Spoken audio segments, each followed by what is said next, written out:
আমি একটা খুব ফ্রাঙ্কলি একটা কথা বলি আপনাকে, মাছের খাবার দিয়া তারপরে আমি নিজে খাই। আর এসের তেলাপিয়াটা যেভাবে আমরা দেখছি যে যেটুক খাবার খায় কোনো অংশেই একটু কম হয় না, আর একটু বাড়ে, আর একটু বেশি রেজাল্ট আসে আমাদের কাছে, যার জন্য আমি এটার সাথে জড়িত আছি। আমি 40 দিন নার্সিং করি, 30 থেকে 35-40 দিন। নার্সিং করে কয়টায় আপনি কেজি মাছ ছাড়ছেন পুকুরে? 40 থেকে 50টা যখন হবে তখন পুকুরে মাছ, মাদার পুকুরে মাছ ছাড়তে হয়।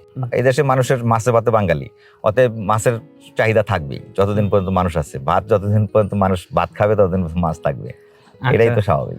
সাকিবের কথা এবং কাজের মিল না থাকলে তো আমি ওনাকে লাইক করবো না, আমি ওনার দিকে অনেক আগে ডিসকার্ডেড হয়ে যেতাম। যেহেতু ওনার কথা আর কাজে আমি মিল পাইছি, বিদায় আমি ওনার সাথে জড়িত আছি। আর নট অনলি দিস, আমি পাশাপাশি আমার এলাকায় আরো কিছু খামারি আমার সাথে যারা পরিচয় আছে, ওরা আমার কাছ থেকে নিচ্ছে, জানতে চাইছে যে ভাই আপনি কোথেকে মাছ আনেন। তাই আমি বলছি যে এই সাকিব এগুলো থেকে আনি, আপনার যদি পছন্দ হয় গিয়ে আনতে পারেন।